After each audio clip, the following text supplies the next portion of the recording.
Let's see. So without further ado, I think that's all I need to talk about. I'd like to get the ball rolling. So without further ado, I want to introduce our distinguished guest.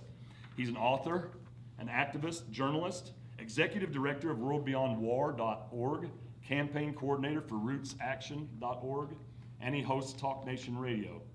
He's also a 5-time Nobel Peace Prize nominee and was awarded the 2018 Peace Prize by the U.S. Peace Memorial Foundation. So let's all give a warm welcome to Mr. David Swanson.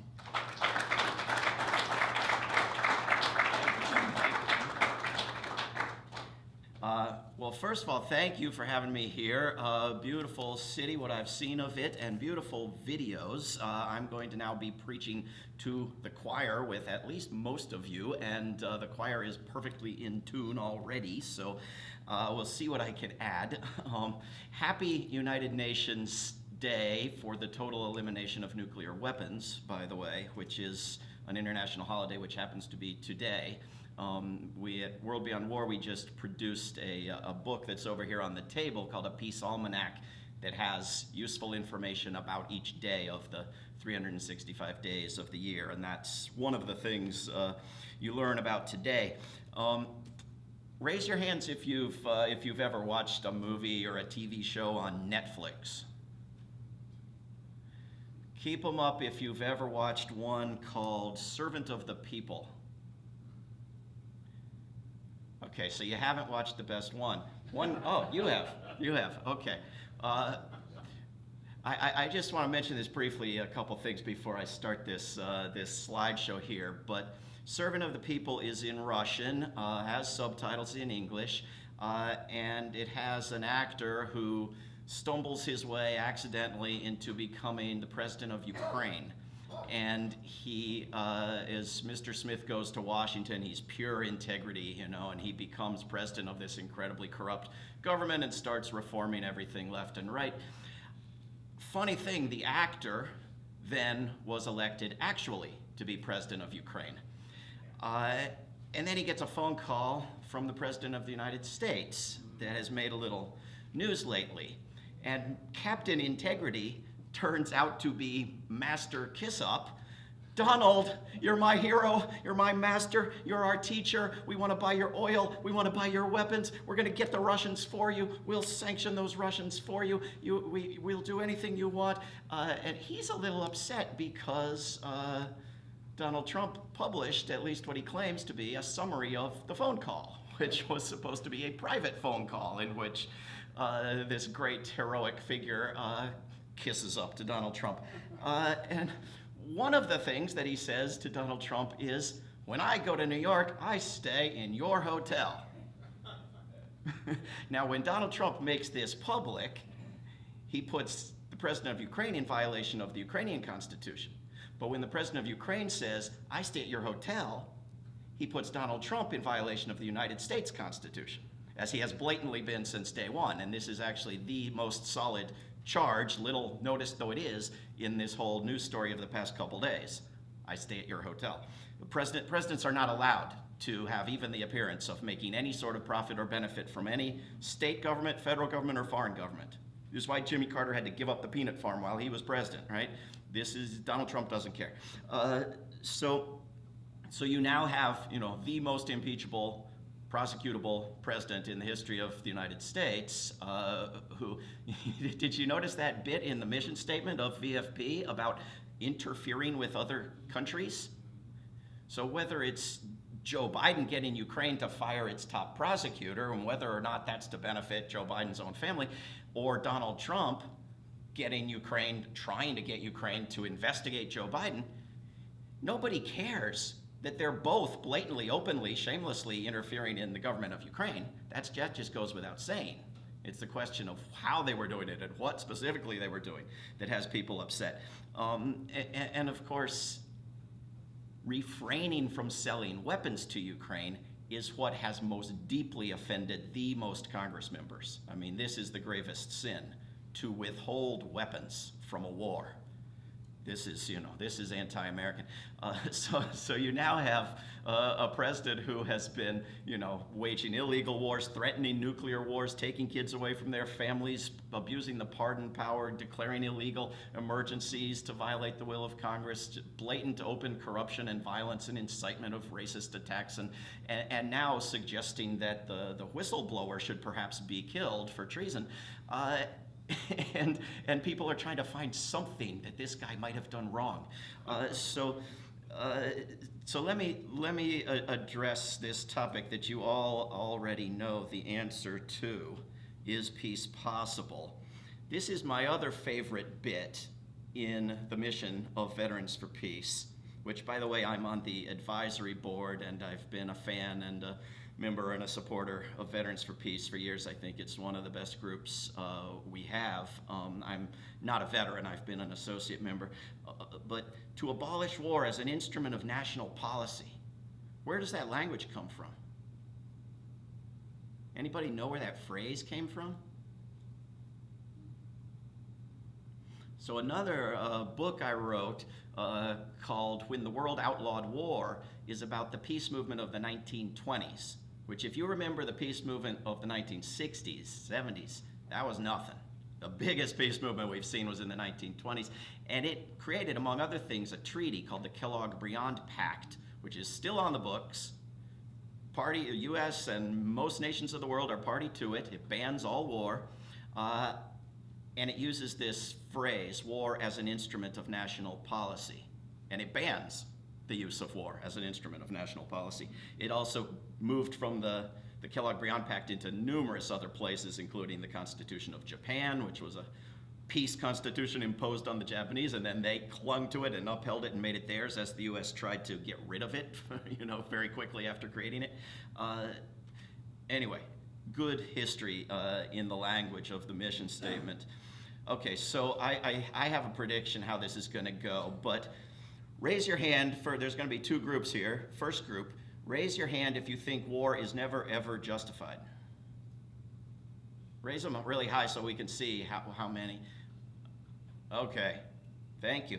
And now, second group, raise your hand if you think some wars are sometimes justified for some participants. Okay, good. So you guys are far smarter than the average group in the United States, but you're not perfect, and I'm going to come back to this question in a minute and reveal which group was correct. First, I want to address this question. This is the is peace possible question in a different words. Raise your hand if you think humans just can't get rid of war, whether or not it's ever justifiable. We're just stuck with it. A few brave hands, raise them high. Yeah, okay, several people. So let's talk a minute about this question first. If war were inevitable, would it need $1 billion marketing division, which the peace movement has never had, but the war industry has? Why, if it's inevitable and we can't get rid of it, do we have to invest so much in promoting it and carefully making it happen? This is a question to start thinking about. Things that used to be inevitable. Blood feuds. You can't get rid of blood feuds. It's natural. It just happens. This is what families do that are honorable. Dueling. You can't expect good stand-up citizens not to engage in dueling. Are you crazy? We've always had dueling. We always will have dueling. Capital punishment. Who would ever think of getting rid of capital punishment? It's a nice dream, but you can't really do it. We're stuck with it. Serfdom, slavery. There was a time when 3/4 of the human beings on earth were in serfdom or slavery. How could you start dreaming about making 100% of humanity what only 25% of humanity was? Free. It's dreaminess, it's craziness. Who would think of such a thing? And within 100 years, it had nearly been done. An all-male military. You now have females in the military. Why can't you have males out of the military? By the way, early next year, there's going to be a big question in Congress. Should draft registration be ended or imposed on females?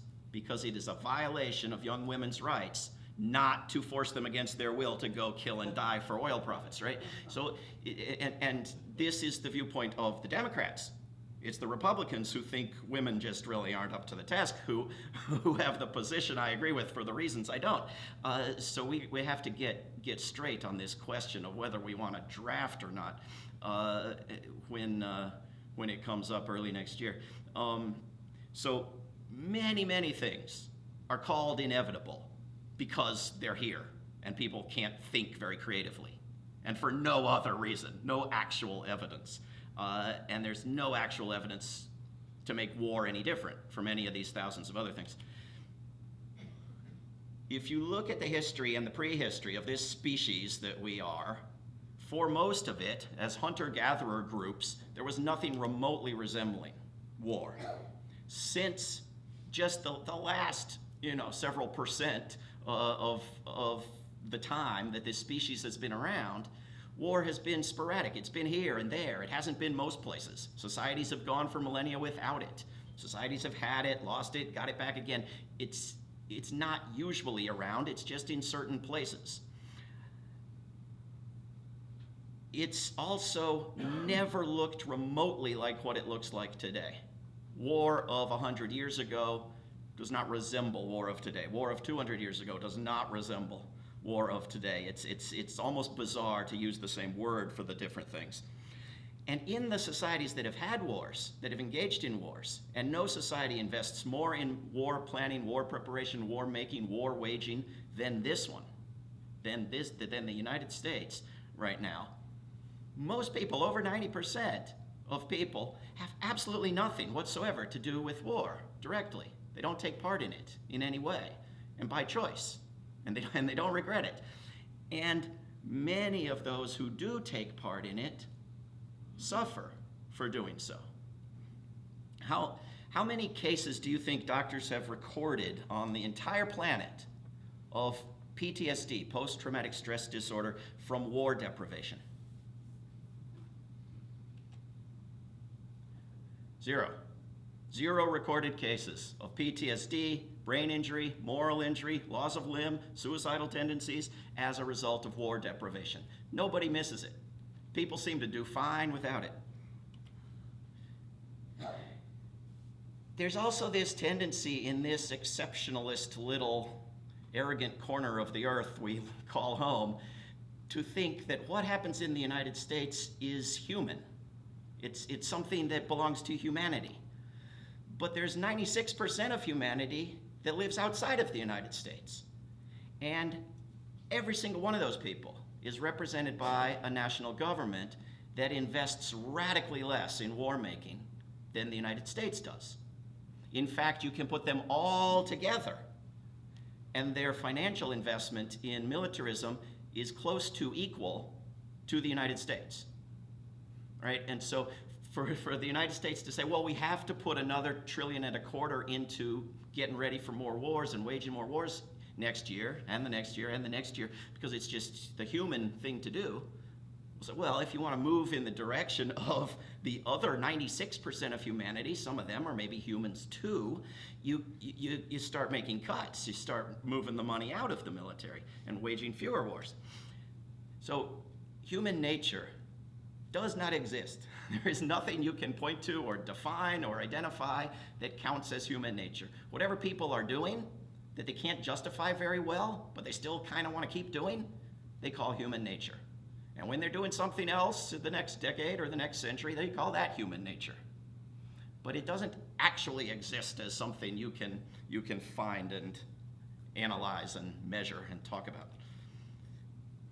There are, in fact, countries all the way at the other extreme from the United States that put $0 into militaries. Some of them aren't perfect, and some of them have militarized police and alliances with military countries, but most of them, for the most part, have nothing to do with militarism whatsoever. December 1st, 48, Costa Rica gets rid of its military, puts it where every military belongs, in a museum.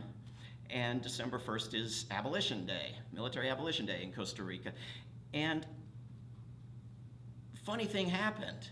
When they got rid of their military, they stopped having military coups. And the United States had no Costa Rican military they could use to help facilitate a coup. And coups ended in 1948 in Costa Rica to this day. In the years immediately after they got rid of their military, a couple of times they did what the U.S. Constitution describes as being legal in the United States. That is, they temporarily raised a military, fought off an invader, and abolished the military again. But they haven't had any invasions or attacks or threats in decades. And one reason could be that Costa Rica isn't occupying or bombing or generating animosity anywhere on earth. And in fact, they're setting examples for how to live by spending their money on things other than the military, resulting in so many polls finding Costa Rica to be near the top, if not the top, happiest, healthiest place to live in the world. So the examples we have don't seem to suggest that you really suffer a lot when you get rid of a military. We also are sometimes told, well, war is a symptom of something else. We can't get rid of war unless we get rid of this other evil thing first. Capitalism or racism or carnivorism or environmental exploitation. We have to get rid of this other thing, and then we can get rid of war. Well, I don't mind that way of thinking so much, because I think that we have a stronger movement as a coalition of groups if we get groups that work against exploitative capitalism and poverty and racism, working hand in hand with groups that work against militarism. This is what Dr. King told us we had to do, was take on militarism, racism, and extreme materialism together. And the Poor People's Campaign of late throws in environmental destruction as a fourth thing there. But it's not actually true that you have to get rid of one of these other things first, and then you can get rid of war. You know, war long predates capitalism. You've got capitalist societies without war. I mean, there's no laws of physics that actually connect the things. We should end all bad things, but you can end any one bad thing you want to. If war were necessary, couldn't it be launched without the lies? Why does each and every war have to be sold with a pack of lies if they're so necessary? People in 2003 were talking about how there was something new under the sun with the president lying about Iraq. And I went and started reading about every war I could find in the history of this and every other country, and trying to find if there were any other wars that had been started with lies. And I couldn't find a single war that hadn't been started with lies, that hadn't had another pack of lies told about it while it was happening, and hadn't had a whole different third set of lies told about it after it was over. Every single war. Couldn't find one that didn't fit that. And so I wrote a book called War is a Lie, with the types of lies that are common to talk about wars, to help people try to identify them more quickly. You'll recall that there was, a majority or close to it for attacking Afghanistan and Iraq right when it happened. And then in each case, within a year and a half, and ever since, you've had a big majority saying, no, should never have done that. So if you could get hip to that faster, when it mattered most, when it was easiest to act on, it would be beneficial. And to some extent, people are. There is a growing awareness in this country about war lies. There's also the problem of our lack of awareness and education and training in the skills and techniques of nonviolent activism, which scholars have identified over the past century or more as being more effective, more likely to succeed than violent campaigns in resisting domestic oppression, and even in cases like the ones cited here on this slide of coups and foreign invasions. That is, you can declare that you have the right to fight back violently, whatever in the world that means, but if you want to resort to the strongest tool, the tool that's most likely to work, not guaranteed, but most likely to work, it's nonviolent activism.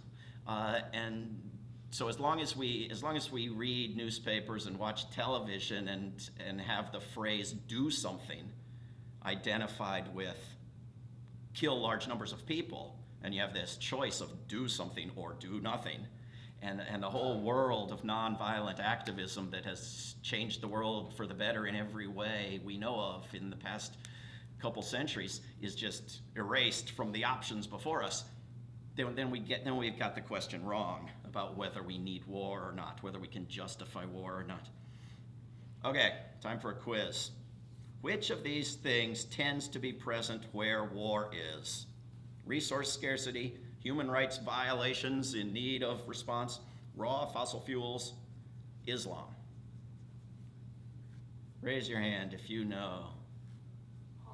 Number 3. I heard all, yeah, you can shout out as you're doing. Okay, number 3, fossil fuels. Somebody else said all of them.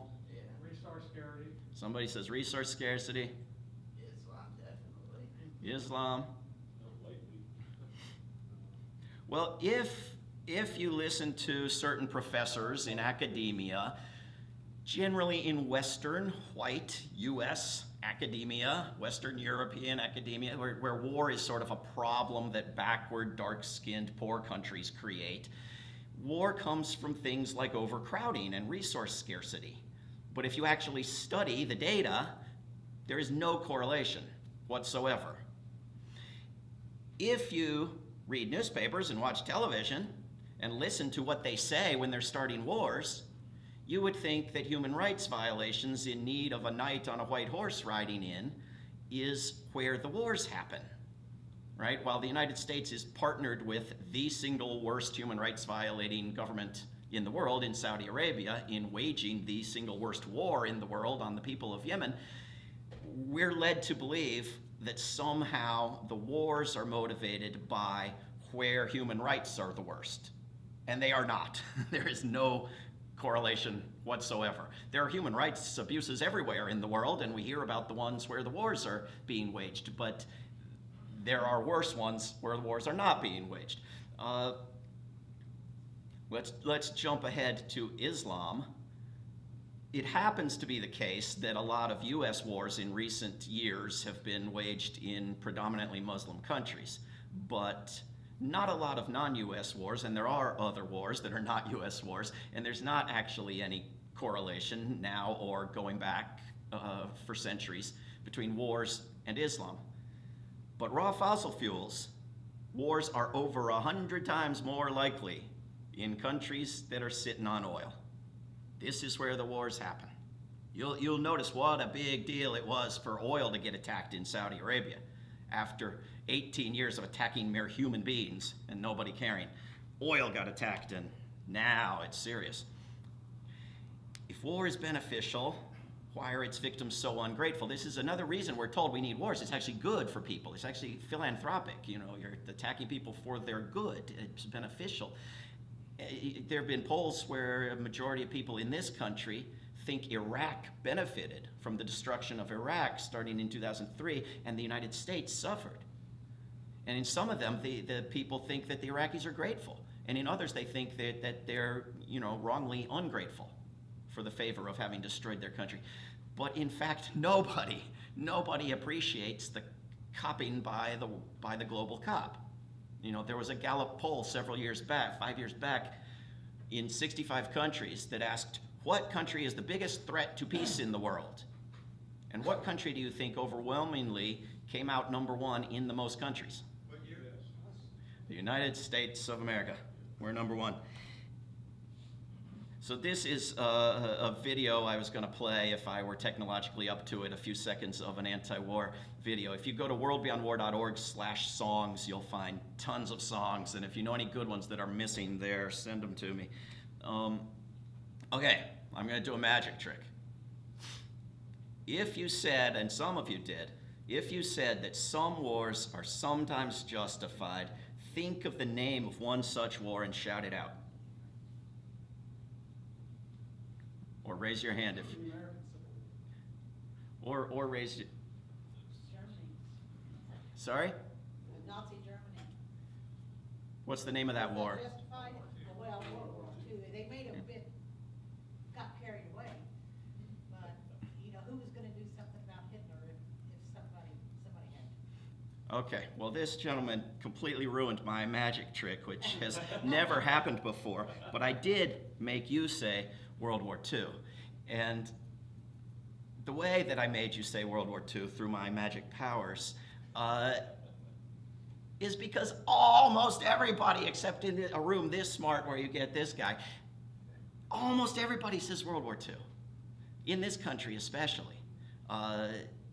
Everybody says World War II, which is weird, right? Because you've got 75 years since World War II of our top public investment, our major project, what we do as a culture being war, right? We put more money into war than anything else. And you have to go back 75 years to find an example to justify it. Where you have the 75 years since with all these wars, most, if not all of which, most people agree, not justified in the least, criminal enterprises. But 75 years ago, there was a good one. And so there might be a good one next week, if we can just have one that's like World War II. Or to go back even ridiculously farther, a civil war or a revolutionary war or whatever. We don't do that with anything else in our culture or our government or our society, much less the single biggest thing we do. It's rather odd. And yet, because it comes up every time I ask that question, because it is, I think, the single biggest topic of entertainment and history and culture in the United States, World War II, I think it's helpful if we address it a little bit. So let me give you a few reasons. I'll skim very briefly a few of the reasons that World War II was the single worst thing humanity has ever done to itself in any short span of time, not the good war. The most damage, the most death, the most injury, the most suffering, the most trauma, the most environmental destruction, the most societal and infrastructure destruction ever. The worst thing by every measurement. When I say cure worse than the disease, this is a reference to the ahistorical, mythical notion that the war had something to do with preventing the deaths in the camps in Germany, where 9 million people were killed. But when you have a war where 70, 80 million people were killed, it's not a brilliant cure for the disease. World War I and the attack on the Russian Revolution that followed World War I, and the incredibly stupid way in which the treaties were put together to settle after World War I, had smart people predicting World War II on the spot, almost down to the year and for the motivations that applied. World War II was a continuation of World War I, and nobody tries to justify World War I. World War I didn't have to happen. Wall Street supporting the rise of Nazism and fascism after World War I up to World War II and right through it didn't have to happen. Not a surprise.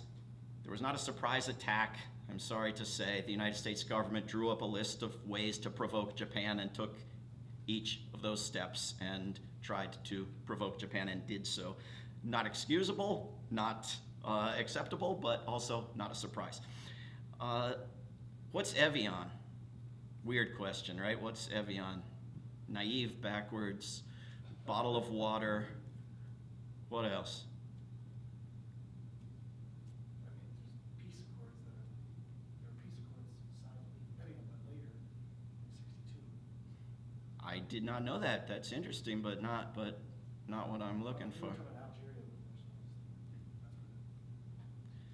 That's very interesting. I did not know that. No, but in the years leading up to World War II and right through World War II, there were a number of conferences around the world, most famously the biggest one at Evian, France, where they bottled the water, where the governments of the world, this one put together and led by the US government, decided what they would do with Hitler's demand with regard to the Jews. And what was Hitler's demand with regard to the Jews?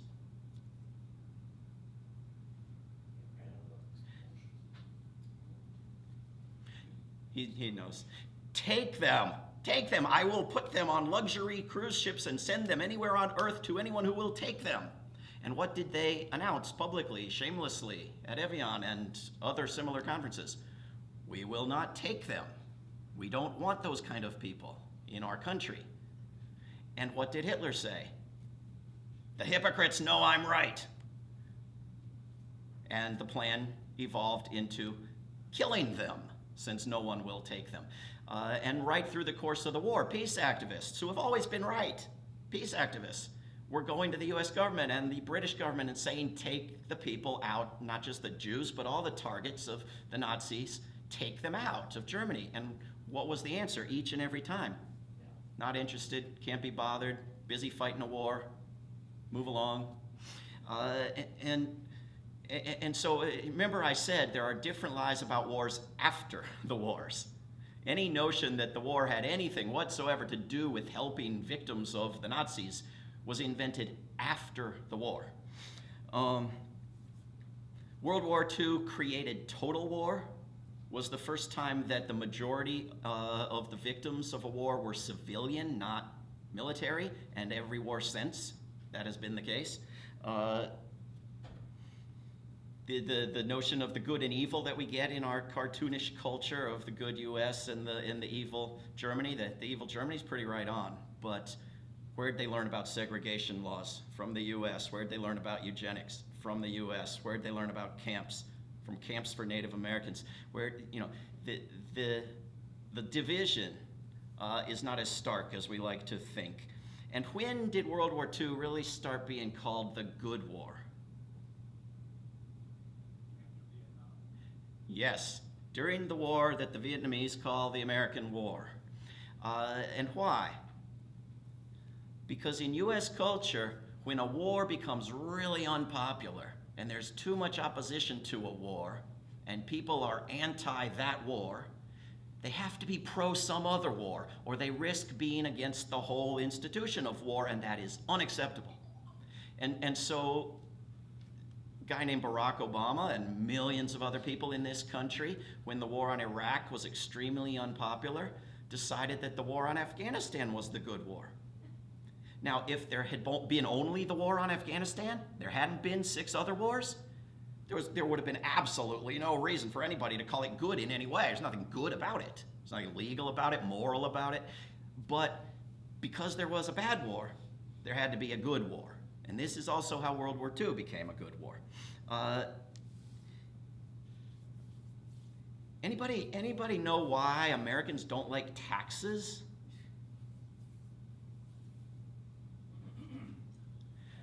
I think there's 3 main reasons, and I think most of you know 2 of them at least. Relatively speaking, you don't get a damn thing back for them. Like you know, all the wonderful things you get when you pay your taxes in Sweden or Norway or someplace. Number 2, everybody knows that rich people are paying a lower tax rate than they are, and it pisses them off. And number 3, taxes were invented for a purpose, and it was supposed to be temporary. And it was World War II. Ordinary people were not getting their incomes taxed until World War II, when there were Irving Berlin songs and Walt Disney cartoons celebrating taxes, but they were supposed to end. And the occupations of Germany and Japan were supposed to end, and the whole military-industrial complex was supposed to be shut down. But it never ended. It's never stopped. Anyway, and as I've touched on, it's not terribly relevant to today. We have to get over it because everybody imagines there's another World War II coming next week, and so we must be prepared for it. But if you want to think of World War II as a good war and you just attach to that, but you're with me on the idea that there can't be a good war in the future, then I don't care what you think about World War II or revolutions or civil wars in years gone by. Who cares? As long as we get to what's important, which is that there cannot be a good war in the future for reasons I'm going to get to, including the one that's a holiday today. If we didn't have war, we wouldn't have the risk of nuclear apocalypse. Who's this dude? Say it loudly. Smedley Butler. You all raise your hand if you know Smedley Butler. War is a racket.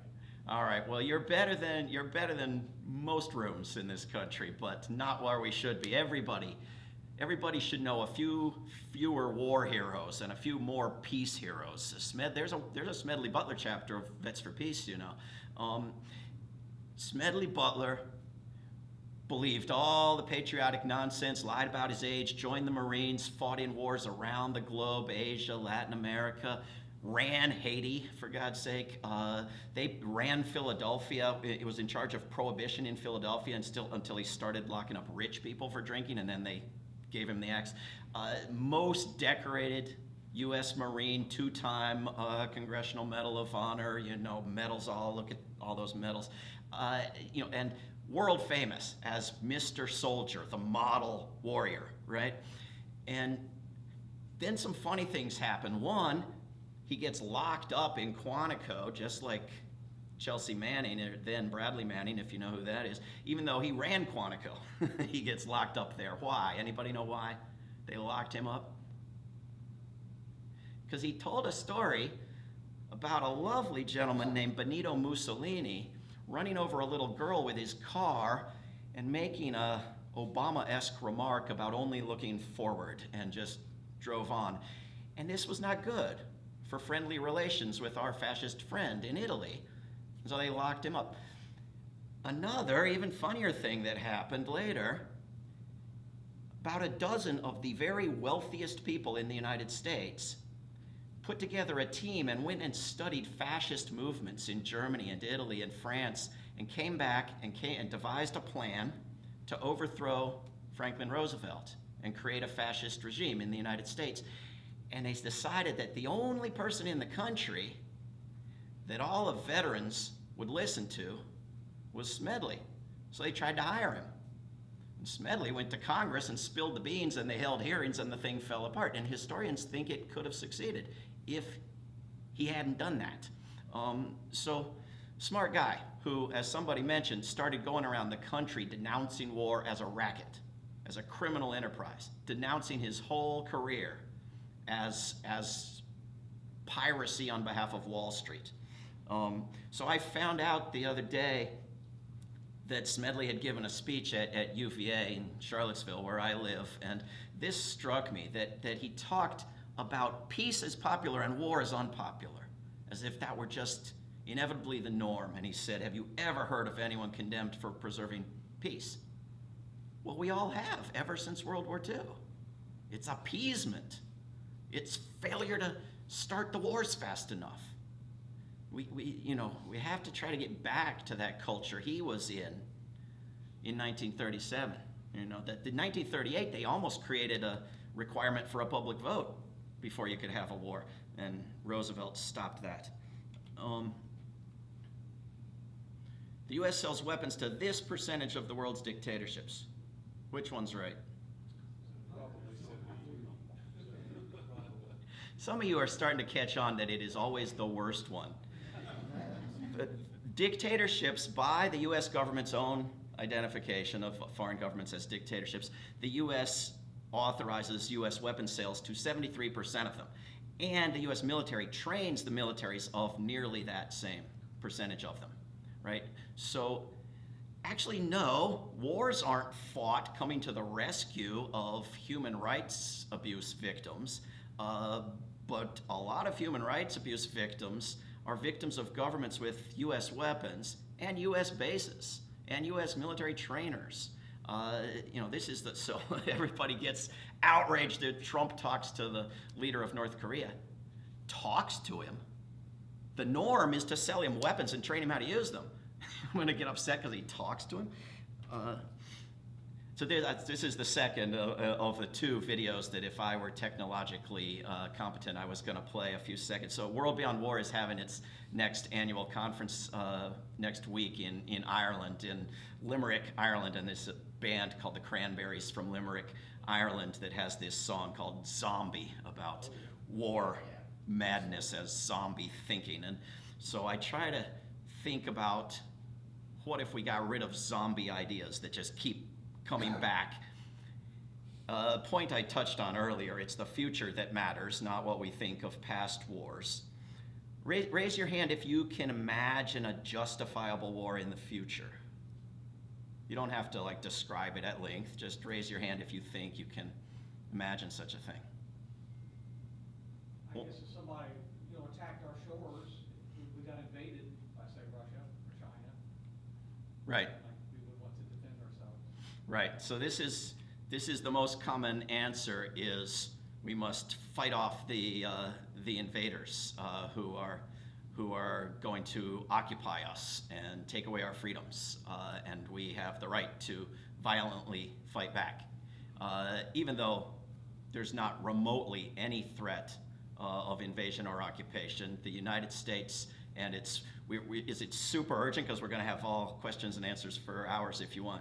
I just want to say the worst threat's already in the White House, and why aren't we fighting the war? Right, I'm aware, but you can make it, right, you can, typically the way people then rephrase the objection is, well, don't the Afghans have the right to fight back when you attack Afghanistan, right? How dare you dictate to the Afghans that they don't have the human right to fight back, they have the legal right to fight back, right? And I'm sorry if my philosophy education is showing, but it's a 18th century notion. What do you have a right to do and what do you not have a right to do? The question is, what would be best to do? And again, the most powerful tool for resisting invasions and occupations and oppressions is nonviolence. But if we're talking about actually the United States, which when people say we and our, they're talking about the US government, the US military. The US and its NATO allies are over 3/4 of world military spending. The US alone is 95% of foreign military bases. The US and its close allies are 3/4 of weapons dealing to other countries. The places we think of as violent and war-prone manufacture virtually no weapons. And so there's not, Korea or Iran would have to clone every citizen 5 times to have the numbers to send over to occupy us and take away our freedoms. It's not an actual thing to imagine is going to happen. It's not something Russia is capable of or contemplating or interested in, but it's something that's in so many movies and books that we think about it a lot. And so we're told wars are beneficial, philanthropic, necessary, justified, but we're also told it's a last resort. Never would have done it if it wasn't the last resort. Which means simply, I stopped thinking of other resorts. Any idiot can always think of something better to do than a war, right? But I want to try to hurry a little bit through the rest of these slides and open this up for discussion, but we can talk about, if you want, where this stuff came from, called just war theory, but it permeates Western culture, and it has these criteria that suggest if a war would meet all these criteria, then it would be justified, right? I reject each and every one of them in 3 categories. One, they're not measurable at all. Right intention, just cause, proportionality, right? You can bomb this building if it kills no more than 49 people. Well, what if I say no more than 6 people and somebody else says no more than 2,083,000 people? It's all numbers just pulled out of thin air. It's not actually measurable. It's just nonsense, rhetoric. The second category, they're not actually possible. Last resort, reasonable prospect of success, non-combatants free from attack. Non-combatants are 80-90% of those attacked. Soldiers respected as human beings. Of all the ways I might respect you, do any of them include killing you? Right? Remember, this is theory thought up by people who believed Jews and pagans were less than worthless, and if you killed a Christian, you were doing them a favor because you're sending them to a better place, and so forth. But this stuff they thought is still with us, zombie ideas. And some are just amoral, just not related to morality at all. We must have congressional wars, not presidential wars. When Canada bombs Indiana, raise your hand if you're going to care whether it was the prime minister or the parliament. Who cares? Who cares? But this is the important point of all these points. This is the important point. If you could have a war, and you couldn't, but just pretend, if you could have a war that met all the criteria, it was necessary, justified, ethical, proportionate, it would also have to be so incredibly good, so do so much more good than harm, that it justified keeping the institution of war around. And 3% of just US military spending each year could end starvation on Earth. A little over 1% of just US military spending each year could end the lack of clean drinking water on Earth. You start talking about 5, 10, 15% of US military spending, and you're beyond the wildest dreams of the advocates of a Green New Deal. You're talking about a serious effort to slow down the destruction of the planet. This is the kind of money we're talking about. So war kills first and foremost by what it does with money, not by any actual violence. And so if you could have a war that was justified, it would also have to outweigh all of that death and destruction from keeping the institution of war around year after year. So war does far more damage through the preparations for war than through war. $2 trillion a year globally, half of that, over half of that from the United States alone. We need it for other things. This is the most important point. War is not just fought for fossil fuels, it consumes the fossil fuels in the waging of the wars. The US military would rank high in a list of nations if it were a nation in petroleum consumption. It is the top consuming institution. It is the third biggest polluter of US waterways, the number one creator of US environmental disaster sites, and this is the nation that all the wars are waged for, the benefit of. Go look at the places where the wars have been waged and where the depleted uranium and other toxic poisonings are there forever. The disaster areas, the regions of the globe that are just, even from the war on Vietnam, the areas of Laos where you just can't go because of the mines. The bombs that are still going off all the time in Germany from World War II. War takes away our freedoms every time we have a war for freedoms. It promotes bigotry and hatred as well as being fueled by bigotry and hatred. It endangers rather than protects. Right? Canada isn't actually going to bomb Indiana, but if Canada wanted to have anti-Canadian terrorist groups at a US level, it would have to bomb a lot of places and invade a lot of places to generate that blowback. War creates enemies. 95% of suicide terrorist attacks motivated by ending military occupations. Not a single terrorist attack ever recorded anywhere on Earth motivated by resentment for food or water or books or schools or doctors. You could take 5% of the US military spending and do good things for the world and become the most loved place on Earth rather than the most feared place on Earth. It impoverishes this notion that this sociopathic thing that Congress members say, it's a jobs program, it creates jobs. It doesn't. If it did, that would be sick to say as a justification, but it doesn't. Military spending is worse than not taxing working people in the first place and worse than spending money on education or infrastructure or green energy. It takes away jobs. Yes, I know there are military and weapons jobs and everybody's friend has one. But you would have more jobs and better jobs and enough money saved in the transition to help everybody out so that nobody suffers in the transition if you transitioned. And of course, it is absolutely immoral, mass murder. So we have to get rid of the institution. And again, this notion that it's inevitable and it just happens and we can't move beyond it is sort of given the lie by the fact that if you look at any particular war, rather than this vague concept of war in general, people have had to go to enormous lengths to get it started, right? Raise your hand and name any war, but I can go through some on this list, right? Mexico wanted to talk about selling half its land. The US wanted to have a war first. Spain wanted a third nation to arbitrate and discuss and investigate who blew up that ship in Havana. The United States didn't want that. It wanted a war. Peace possibilities before and during the war on Vietnam brushed aside. The Gulf War, where you had numerous nations, governments, and the Pope and people like this saying, listen to the Iraqi government, they want to negotiate. They want to sit down and talk about withdrawing from Kuwait, and the United States said, no, we want a war. And by the way, today, I finally discovered what the Gulf War was for. As I looked at a monument downtown in Evansville, it was for the glory of God. There's a monument right across the street from the police station downtown Evansville. It was for the glory of God. I kid you not. I didn't know that.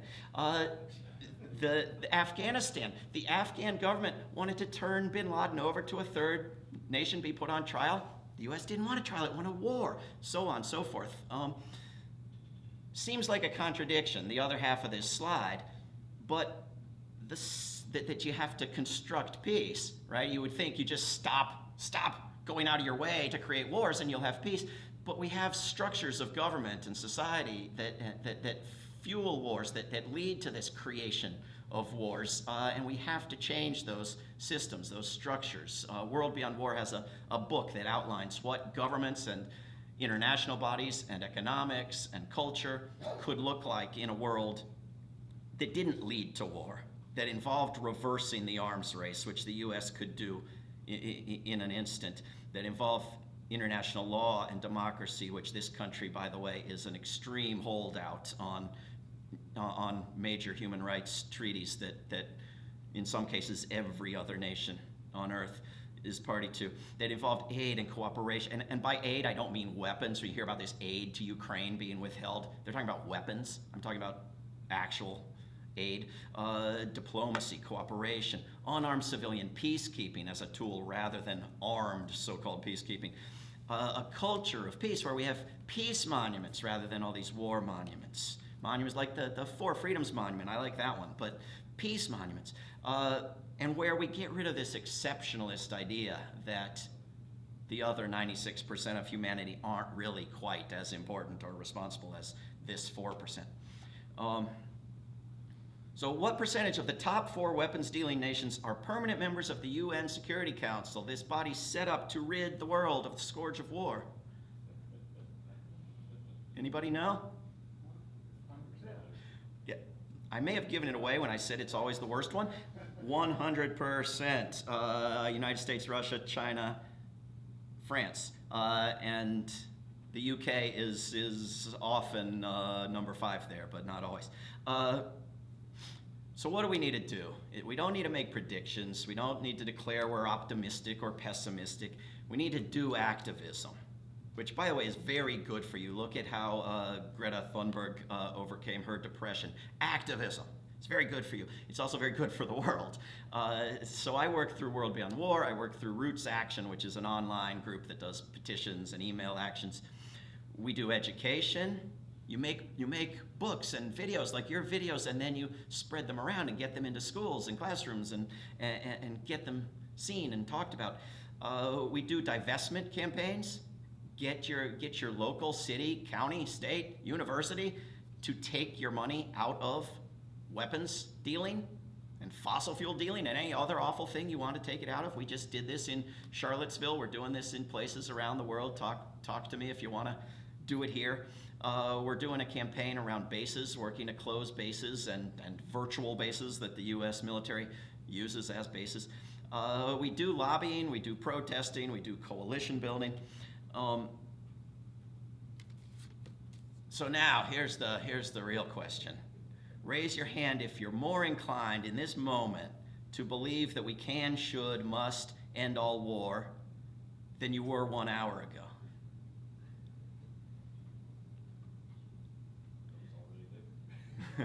Okay, wait, let's do this over. Raise your hand if you were already 1,000% there, or you're closer to being there than you were 1 hour ago.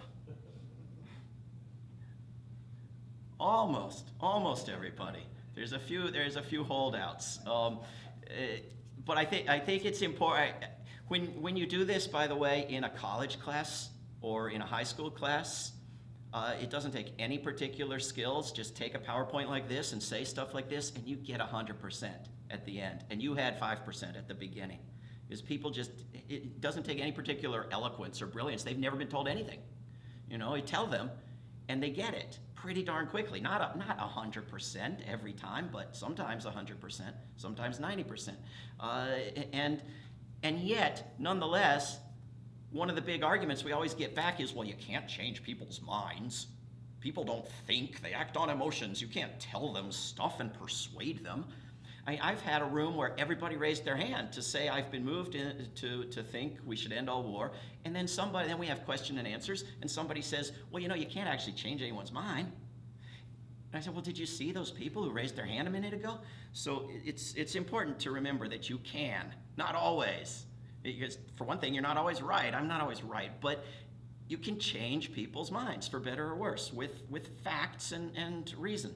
So in conclusion, we have a declaration of peace at World Beyond War that is 2 sentences long. You can read it. It's been signed by people in 175 countries. And I'm going to pass around a clipboard. And if you are so inclined, please add your name, contact info as legibly as possible, and you will be joining with many thousands of people in almost every country on earth in declaring peace and becoming part of an effort to get it. Thank you very much.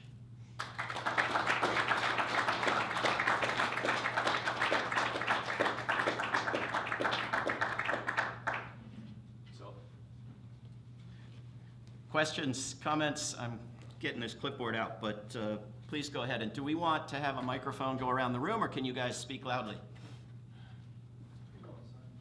Let's try it without the microphone, since I can't navigate this room. Others can, I guess. Okay, let's try it with no microphone. Who had their hand up?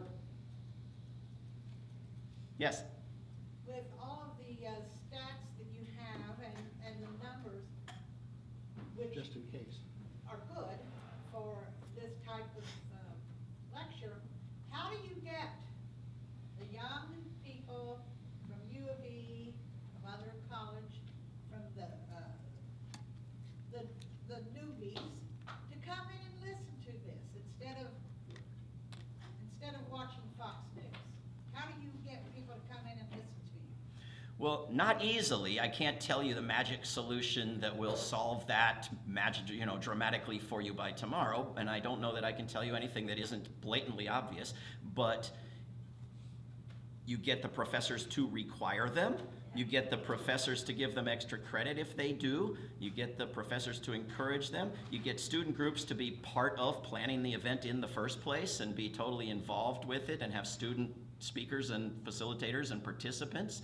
You work in coalition with groups that do other issues that young people have been told they're supposed to care about, like the climate. When we had anti-war groups in a climate-focused effort to shut down all the streets in Washington, D.C. on Monday, when we were, just blocking all the intersections, we were talking about all the connections between war and the environment with people who've learned to care about the environment and haven't learned to care about war yet, even though I can't imagine how you actually separate the two. So you do it through coalitions, through education about the interlocking nature of these issues, and you do it through activities that are more fun than sitting in a room, like blocking a street. And a variety of activities, and you give young people internships. You get young people involved. You hire young people if you can. Then anybody has other ideas, they can throw them in. I don't think there's anything remarkably new here, but these are the things that work. You know how they let the military come in and talk to high schools, maybe junior highs and stuff like that, which is really gross. I wish Can you hear they up could. there? Can you hear? Oh. Okay. When the, what's it called? Say it as loudly as you can, and I'll repeat it if I need to. Yeah, when the ROTCs come in to the high schools and the young children, seeing them, I wish that they could counterbalance that with Veterans for Peace being there. I wish they could recognize that would be important. And to have that as a, I have such a big mouth, I didn't think I needed it. Okay. Just as the ROTC people come in and get kids involved in playing military at a young age, which I think is one of the most horrible things, it would be nice to be able to have presentations from people like Veterans for Peace about what the realities of war are. Well, in many parts of this country, groups that in many cases include Veterans for Peace or are exclusively Veterans for Peace do just that, go into high school cafeterias and do that sort of counter-recruitment. Others do related counter-recruitment efforts of getting the military testing out of the schools. They give tests, they give students these military tests that give all the answers to the military, and they don't even tell them it's a military test, the ASVAB test. And in some places, people have successfully gotten ROTC out of their schools and gotten the tests out of their schools, or gotten their schools to comply with a legal requirement that they tell parents they can opt out of those tests and so forth. And in many places, they're going in to cafeterias, and they've been given equal access with the military. And some groups, even the Veterans for Peace chapter, or at least someone who used to be in the Veterans for Peace chapter where I live, has made some great videos for this sort of work at the same level as these videos we saw at the beginning of this evening, you know. And of course, the United Kingdom Veterans for Peace have made the war figurine videos, you know, the little green soldiers, but it's, you know, it's Captain PTSD and, you know, the legless soldier, and, you know, and there's an infinite supply of tools and handouts and videos and resources and job opportunities as alternatives to the military for anybody who wants to do this kind of work, and we have a whole section about it on the World Beyond War website. It's also a good way to connect with and infiltrate the anti-gun activism, right? Because the students from Parkland High School there in Florida will never, ever, ever mention it. And they put out videos promoting more guns for the military, more guns for the police, just no guns for anybody else. But the kid was in the ROTC. The U.S. Army had trained him to kill in his cafeteria, and he was wearing his JROTC shirt when he murdered his classmates, right? And this is very common, but they will not talk about it, right? And so it's important to merge these movements, the movement against gun violence. You know, it's also difficult for people to hear sometimes, but U.S. military veterans are very disproportionately the mass shooters, which does not mean that a military veteran tends to be a mass shooter, right? 99.99999% of military veterans are not mass shooters, just like 99.99999% of non-veterans. But of that tiny number of people who are mass shooters, they're over twice as likely to be veterans as you know, the normal population, the population as a whole. And so we have to connect these issues, and also the issue of racism. There's a lot of great anti-racism activism, including by young people, that doesn't connect with the documented historical trends of the rise of white supremacy and racism following years of serious wars. This is what happens when you have wars in these countries and you bring people back from these wars, and you've trained everybody who didn't go to the wars to think of, you know, Muslims and black people as enemies. And there's if you go down by the Ohio River, there's a beautiful walkway, and there's little plaques with vignettes of the history of Evansville, and there's one about a guy lived just down the street from me in Charlottesville, named George Rogers Clark. And it celebrates him as a guy who helped expand the United States after the Revolution by conquering British forts, right? Doesn't mention that the guy said he wouldn't leave man, woman, or child alive if he could get his hands on them of Native Americans, and acted on those statements. And at the University of Virginia, in my town, to this day, they don't just have a monument to this participant in genocide. They have a monument of him participating in genocide, threatening men, women, and children, and a woman begging for the life of her baby. And, you know, so we of course had these fascist marchers in our town 2 years ago, and everybody wants to take down the racist war monuments. And I've asked, and every single monument in our town is for some war or some genocide. and I've asked them if they can identify for me the non-racist war monuments, because there aren't any. And the reason they haven't taken out any of the racist war monuments is not because the racists are winning. It's because you're forbidden in Virginia to take down any war monument. You can take down as many peace monuments as you want if you can find one. Right? So we have to connect with the issues people are working on and care about, because every single darn one of them connects to militarism. Yeah. We are in a very heavily infiltrated community, or heavily populated community, be it our World War II veterans, fewer now, but veterans even of my generation, who hang on with solid grips to memories and thoughts and values that they have that are related to the mystique of World War II and other similar kinds of military adventures. And we don't have such a proliferation of monuments to all those people, but the city is quite proud of celebrating its World War II contributions to the killing of millions of people through our shipyard and other defense activities that we had here. So how does one make a connection? If you are a veteran and you are a peace-oriented veteran, how do you make connections with those veterans who don't seem to be willing at all to listen to a peace-oriented or progressive narrative? Well, I'm not a veteran, and many of you are, so I may not be the person to answer this, but I think you start out by listening to them, not demanding they listen to you, and you try to get a sense of exactly where they're coming from, because not everybody is the same.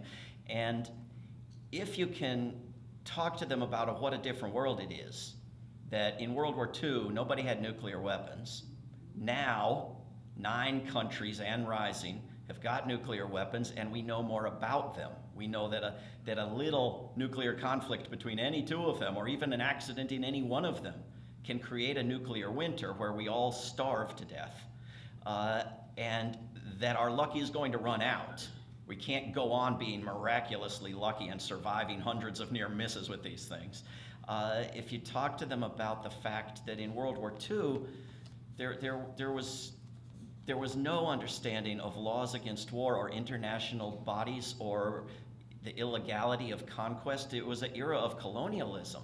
The whole structure of international relations bore almost no resemblance to today. A completely different world. And today, we have an environmental crisis that we have to take on. And you can even, as many people do, say, we have to take it on like World War II, meaning not bomb everybody flat, but put everything we've got into it. And so let's celebrate having put everything, except for those guys on Wall Street who were still, dealing with the Nazis, put everything into it. But let's put everything into trying to survive the destruction of the climate, slow it down, minimize it. And I think, with some people, you can try to make the case for them about how unnecessary World War II was, and how unglorious it was, and how 80% of the soldiers on the ground didn't shoot at the enemy in the greatest war ever or in the greatest generation to live, because militaries hadn't learned how to condition people to do that without thinking the way they have now. But with other people, I think it's going to be more effective to let them have World War II, but let them see it as different from now. Where I live, the hero isn't Eugene Debs and it isn't George Rogers Clark, it's Thomas Jefferson, and everybody says, not everybody, thank goodness, but people say, well, back then slavery was okay, but not now, and I think that's wrong, and I think it's disgusting, and I like to talk about why, but as long as they don't want any slavery now, that's the important thing, right? So if somebody is in love with World War II or just thinks it's somehow justified, but doesn't want any war now, then they're with us. And they don't have to be for the abolition of war. If we just had democracy, rather than wars in the name of democracy, we would move in the direction of abolition by stages. If the U.S. cut back, other nations would cut back, and it would become more plausible to go farther and more plausible to go farther, right? And the majority in this country is in favor of that. We just don't have a government that represents that view.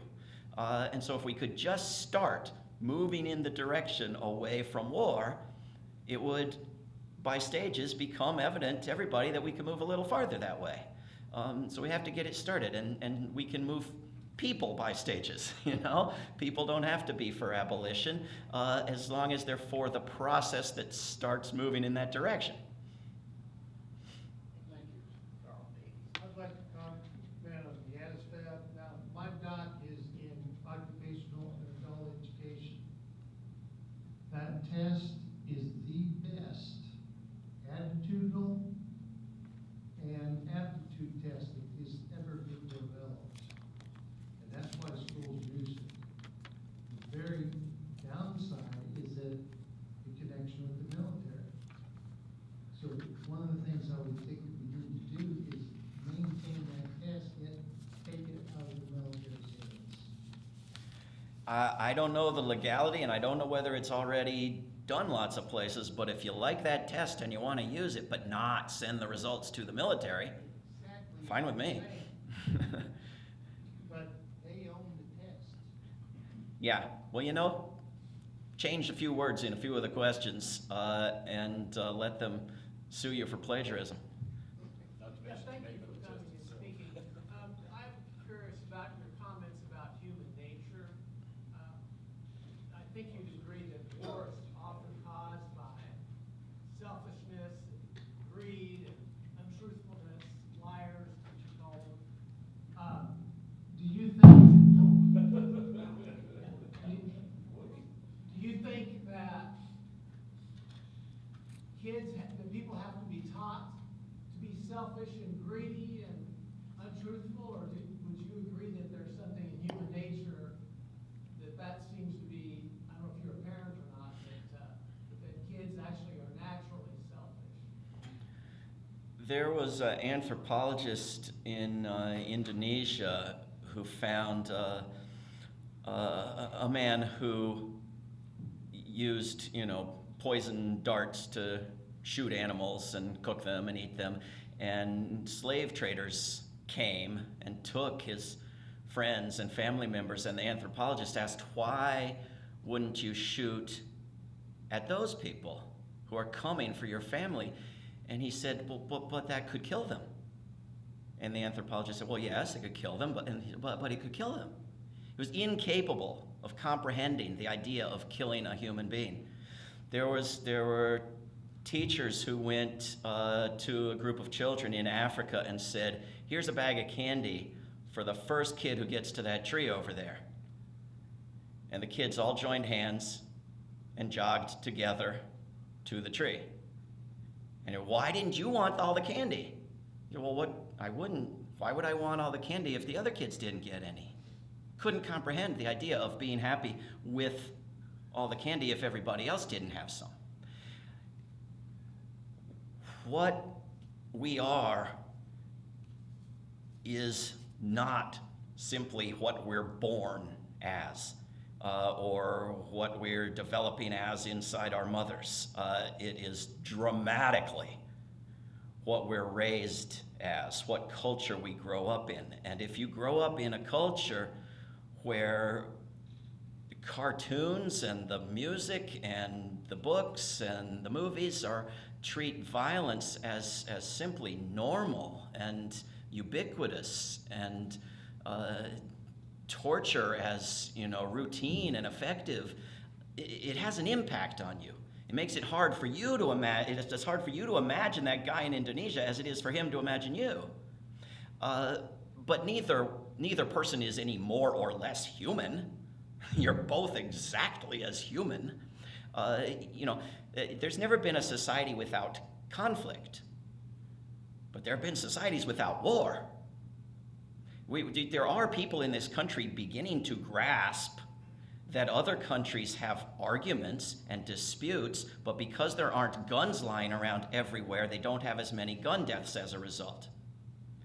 And yet it's very hard for them to comprehend that when you're shipping all these weapons into the Middle East and North Africa and Central Asia, that when there are disputes there, more people are going to get killed. So what happens depends on what you're armed with and what your mind has been armed with culturally. So to declare that, well, selfishness is human nature, well, lots of humans are selfish all the time, so you can call it human nature if you want. There's never been a human who wasn't generous. There wouldn't be a human species if humans hadn't figured out how to cooperate. It's what makes the human species unique, is its ability to cooperate in groups. So you can declare that human nature. Now you got generosity as human nature and selfishness as human nature. What's the point of saying those statements? I don't know, but you can say both of them if you want. Well, I think both is the answer, honestly. Thank you. Okay, well, if stuff that humans do is human nature, then all the stuff that humans do is human nature. But the stuff that humans might do 20 years from now that we haven't even imagined yet, that stuff's going to be human nature too, because that's going to be humans doing that stuff too. Yeah. You mentioned a minute ago about there's been conflict but not war. Isn't one of my favorite movies had a scene in it? It was 2001: A Space Odyssey. In the very beginning, the apes ended up figuring out how to use the bone as a weapon. And what they did, the first thing is they went and they claimed to the water hole that the other apes did have before, but now that they had these weapons, they were able to take a state. So in other words, they wanted what somebody else had. That, in that time, even though it may have only been 20 apes against 20 other apes, you might say that's a conflict, but that's a war. And it would seems to me like that in any civilization, I guess we'll get back to human nature, somebody always wants what somebody else has got. And I don't know the difference between conflict and war. I mean, I understand war is bigger, but it's still conflict and violence and all that. And it does kind of seem like as long as we've got civilization, you're going to have war. Well, in fact, let me mention one of the things. There was a PBS series called First Civilizations. I actually just saw the first episode of it. It's not Civilizations with plural that just is playing now or did recently. It was called First Civilizations. I think the same guy produced it as did the other. And the first episode was called War. The second episode, which I didn't see, but probably is also very, very telling, is religion. It's a whole other subject. But and basically what it said, in fact, let me look at this for a second. I just found it. It gives a little synopsis. It says, examines the process of quote unquote destructive creation, the idea that fear, rivalry, and conflict strengthen community bonds while stimulating an arms race of technological progress. The result is civilization.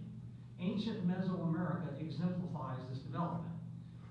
That's just a little synopsis they had. But basically it ended up by saying, wherever you have civilization, you're going to have that because, well, one point, I guess, that somebody always wants what somebody else has got. Secondly, like they're saying here, I guess, that it strengthens the community because now they've got theirs and then these are the others, blah, blah, blah, blah, etc.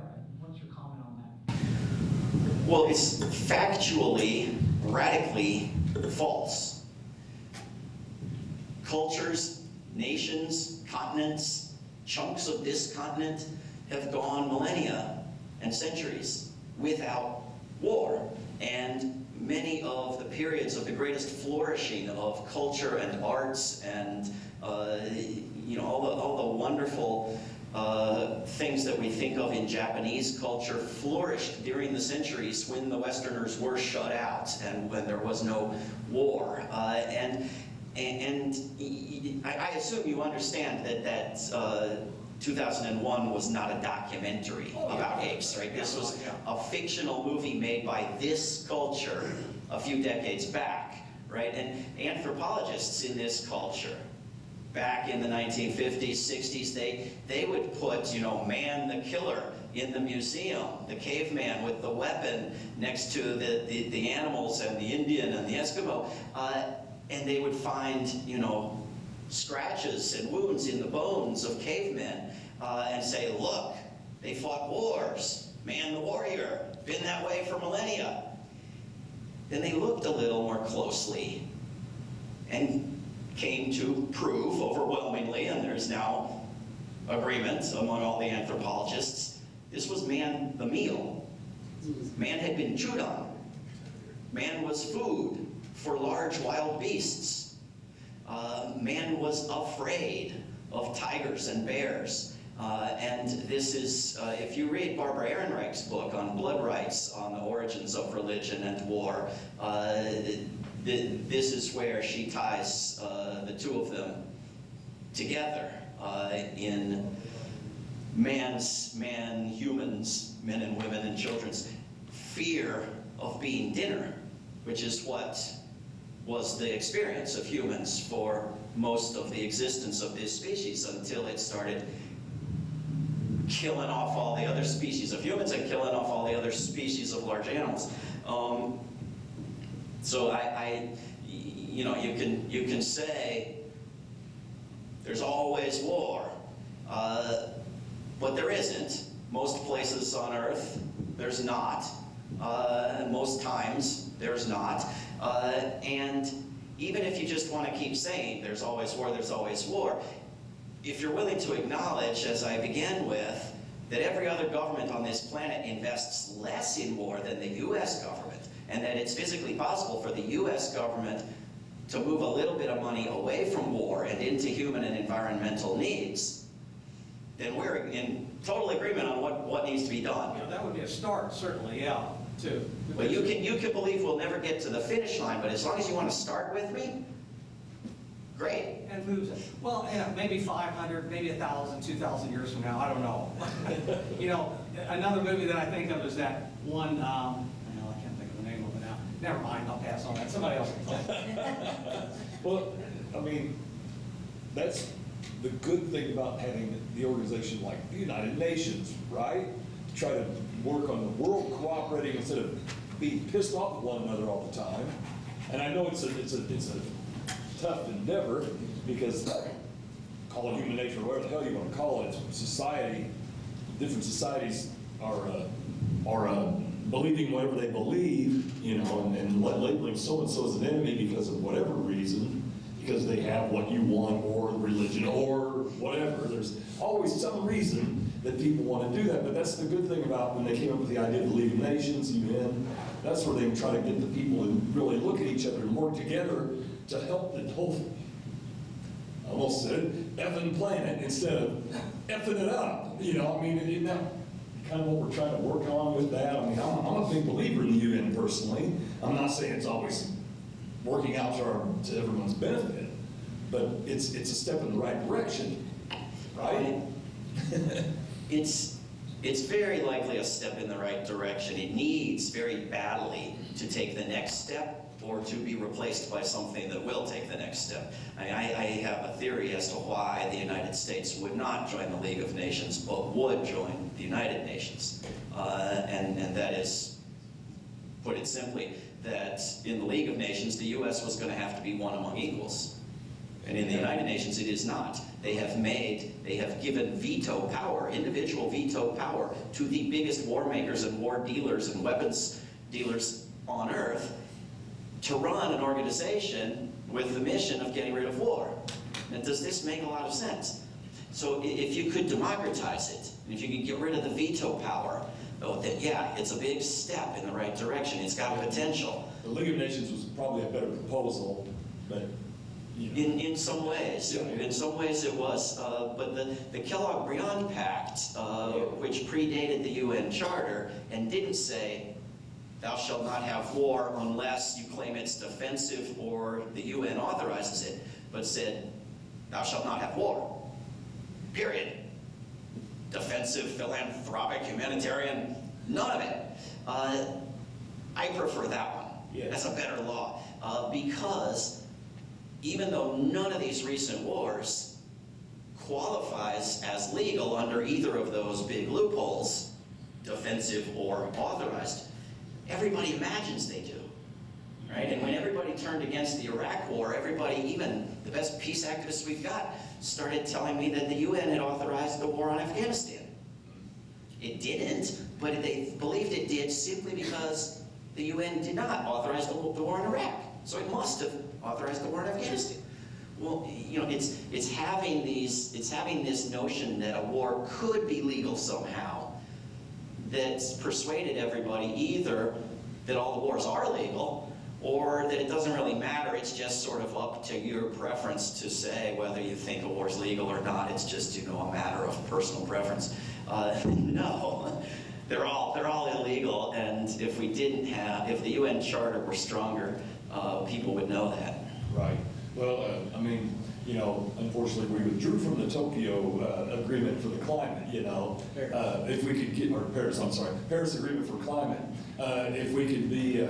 You realize you're using "we" to mean Donald Trump. Yeah, well, he's unfortunately the guy that represents us, and anyway, yes, right. Speak for yourself, bro. Took us out, took the United States out of it.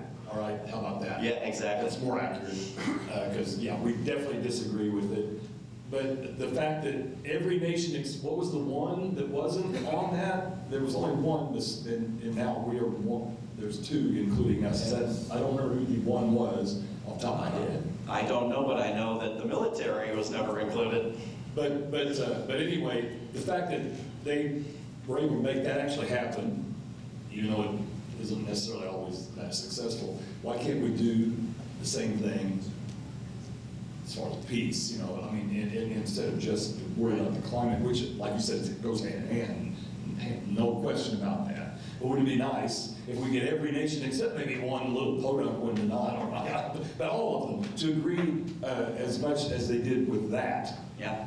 No, that's a wonderful thing. I mean, it fell far short of what's needed to save the earth, but it was a step in the right direction, and that's the sort of thing that needs to be pursued. And the good news, I think it's good news, is that if we wanted all sorts of wonderful treaties that we don't have now on human rights and the environment and peace and disarmament, they actually exist by the dozens and have very few holdouts.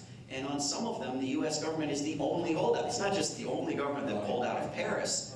It's the only nation on earth that's not party to the Convention on the Rights of the Child. Right. Why do we not want rights for children? Because we want to put them in prison for life, and now I'm doing the we thing, because certain people in the U.S. government want to put children in prison for life and want to recruit children for the military, and are against international agreements on principle. And yet there are major human rights agreements and the International Criminal Court and so forth that the United States could simply join, doesn't have to invent. They're there. Our prison industrial complex, military industrial complex, let's say our, with the United States stuff that they're really into, it just really needs to, I mean, the real we, would be nice if, because we're probably the majority in our thinking. I would like to hope. On many things, the media doesn't tell us we're a majority, and yet we are. And wouldn't it be nice if the real we, the ones that give a shit about all this, that really would like to see this stuff improve, would somehow be able to make it happen. But when you get, it's easy to get cynical, that's for sure. I'm always I call myself a cynical optimist, if that makes any sense whatsoever, because I always hope for the best, you know? But I'm kind of to the point, I'm kind of expecting the worst more, because that's the way it seems to be going a lot, unfortunately. Antonio Gramsci called it pessimism of the intellect and optimism of the will. I wrote a book called Curing Exceptionalism, where I tried to research and find out what it was that the USA was number one at. Because you hear this, USA number one, we're number one, but at what? Right? And I tried to find any good thing that of course I could find militarism, foreign bases, fighter jets, percentage of people in prison, absolute number of people in prison, and the environmental destruction of various sorts. It's some things that the USA is number one at that it really shouldn't be proud of. I could find almost nothing. I really had to stretch to find anything that you could claim the United States was number one at that was good. Maybe the ideal that we seem to have, that we had at one point as far as, you know, well, you can always make arguments against a lot of things in our history, you know, whether it was really as great as they say, or tried to say it was, or whatever, you know, but how it evolved into we were not a democracy to start with. We're still not quite one. We're close, closer, you know, not quite. Not sure. Well, we're closer. I mean, we're still a representative republic and all that nonsense, but, Not you very know. representative Well, either. a lot of that's because of lack of participation or whatever for apathy or whatever. A lot of that is a lot of. There was a study 3 or 4 years ago, a couple of U.S. Ivy League universities looked at the U.S. government and the policies it pursues, and the opinions and demands of the public and of the super wealthy and Right. of the corporations, and concluded that it just overwhelmingly the type of government that the United States has is called an oligarchy. Sure, yeah, sure. I mean, like I said, it's our ideal, maybe. When I say our, I'm talking about the people that, once again, give a shit, or really want it to be that way. You Yeah. know? The ones who want us to really be a democracy. So we have brothers and sisters who are with us on that, among the other 96% of humanity. We're a huge family. There's nothing unique about in the United States. No, the United no. States about wanting democracy and human rights. What caused de Tocqueville to say something about the United, you remember, you know, everyone's famous saying that the United States is great because it's good or whatever, something, I can't remember the actual saying, but it's something to that effect. Uh-huh. You know, that was a long time ago, I know, in the 1830s or something. There's all sorts of wonderful things about the United States and all sorts of horrible things about the United States, but there's not, you know, in terms of public policy, it's not number one on anything good. It's number one on a lot of things that are bad, and it's sort of in the middle, muddling along on a lot of other things. So, you know, the we're number one, better than the rest of you. The United States must lead on climate change. No, the United States must catch up. We must cooperate. We gotta cooperate. How about that? Yeah. Just cooperate with the rest of the world that wants to do it. Why do we have to be the ones in charge? Yeah. And why are we still in Germany? And why are we in Saudi Arabia? Could I ask a question? Yeah. Okay, thank you. Well, I mean, you know, everyone, they get pissed about the Bin Laden thing, or, you know, the terrorist attack, 9/11, and it sucks and everything. But if we weren't in Saudi Arabia, would that have ever happened? Because that was his big pissed off thing, wasn't it? We were on their holy. It was the troops in Saudi Arabia, it was the wars, it was the support for Israel and Palestine. Yeah, and then the It's all related to the military. troops were taken out of Saudi Arabia, and now the troops are going back into Saudi Arabia. What could go wrong? David, John O'Leary, I'm an associate member, not a veteran, but identified with this cause. And it seemed like a couple of weeks ago, there was a big drumbeat in the media for a war based on this attack on some oil-producing facility in Saudi Arabia. And it looked like there was a lot of pressure, establishment pressure coming against the president to move with some kind of a military strike. But it didn't happen. And I was wondering if your intelligence had any kind of perspective on what took place and how close we really were to some kind of an armed conflict there. Because I remember major networks saying this is almost a done deal, we're ready to go to war. Yeah. By my intelligence, you mean my army of spies, is that? Yeah, your World Beyond War network, and Liz Jackson and all those people. This word has been so perverted of the intelligence community, which is neither, clearly. Well, first of all, when the media starts talking about, you know, we've got to have a war because this thing happened, which they haven't proven, and everybody starts obsessing over whether they're going to prove it or disprove it or not prove it. You know, who really attacked the oil facilities in Saudi Arabia? What can we find out? What can we prove? Do we have to remain in doubt? Drop all of that nonsense. It's the wrong question. Everything they said about weapons in Iraq could have been perfectly true. It doesn't legally, morally, practically justify attacking Iraq. It's always the wrong question. It doesn't matter. It's an interesting question, who attacked the oil facilities in Saudi Arabia. It's not a question that results in justifying a war, no matter how it's answered, right? This is a conflict created by, first and foremost, Obama's successful drone war on Yemen, right? I mean, and many of us were predicting what would come of that, and people from Yemen were telling, even testifying in Congress, what was going to come of that. And people in the United States were saying, oh, would you rather have a real war? At least with a drone war, nobody gets hurt, right? So, you know, depending on who counts as nobody, right? But this has predictably been escalated into a U.S. and Saudi and United Arab Emirates and others war on the people of Yemen. And that needs to stop. It doesn't need to be escalated into a war on Iran.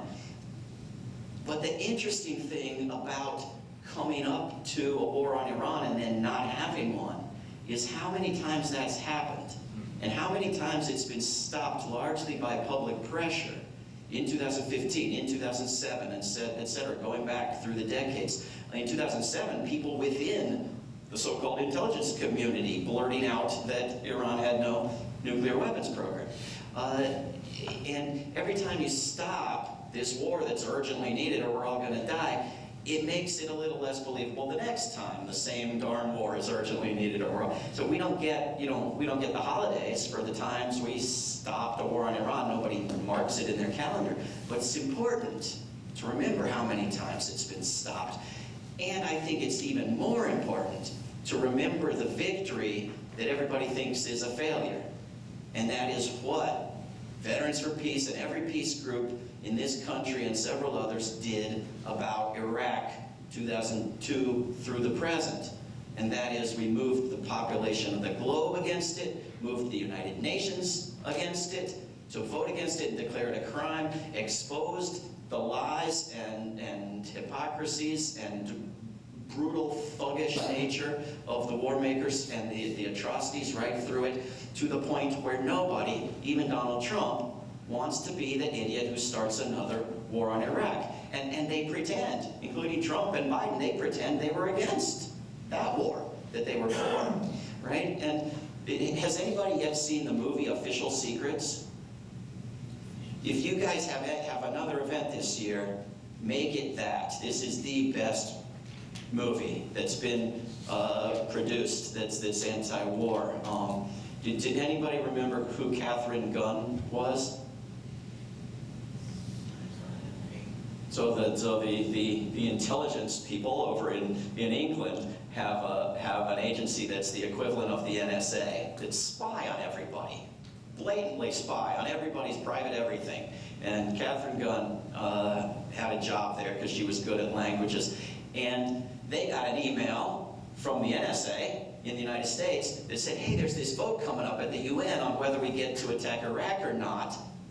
Could you dig up any dirt on the UN ambassadors from these 7 or 8 countries, because we'd like to blackmail them and badger them into voting with us for the war? And Catherine didn't think that was totally cool, and she, at risk of life in prison, leaked the information. And I don't want to, tell you the whole story because I want you to watch the movie. Keira Knightley, if you know the actress, plays Catherine Gunn. And if you want a model of moral anti-war behavior and what you should do in these moments, she's it. I think the United States remains very close to attacking Iran. I think sending troops to Saudi Arabia makes it more likely. I think getting closer to an election makes it more likely. I think having it threatened and the media starting to almost cheer for it makes it more likely. I think nobody pointing out that Iran doesn't have a nuclear weapons program and never did, and both sides of the debate have been lying to us for years. The pro-agreement and the pro-war sides have both been lying about Iran's nuclear weapons. That nobody's saying that makes it more likely. So I think, I think we can't let up the resistance to that war happening. More trouble. Anybody else need the microphone? The more trouble Donald Trump gets into, the more likely we are to go and kill war as a distraction. It very well could be, yes. Yes, thank you for coming here and speaking with us today. You briefly touched on what my question was. The election's coming up, and I want to know if this is true or not. I've been told that there's never been a sitting president voted out of office during an election year, during a war year, or election. Is that true? Well, there has never been a U.S. president impeached and convicted. So there has never been a U.S. president with any penalties imposed on them through an impeachment and conviction process. There have been 2 U.S. presidents impeached and exonerated. There have been numerous U.S. presidents, far more than you're told, against whom serious impeachment proceedings were begun and who snapped to and reformed their bad behavior as a result. Well, did I answer it already, or? Yeah, you kind of did, but the second part of my question is, this election coming up, and the man that we have, I hope to see that he does get elected, and he has said that he doesn't want war, but I have trouble believing that, because I want to know if it's a fact that during a war, when a presidential election come up, there's never been a city president voted out by the people. Is that true? I think he's right. Bush would have been. He was elected in Iraq War for 19 years. He was reelected. He was reelected. Yeah, George Bush, That's right. Jr. was reelected, was it 2003?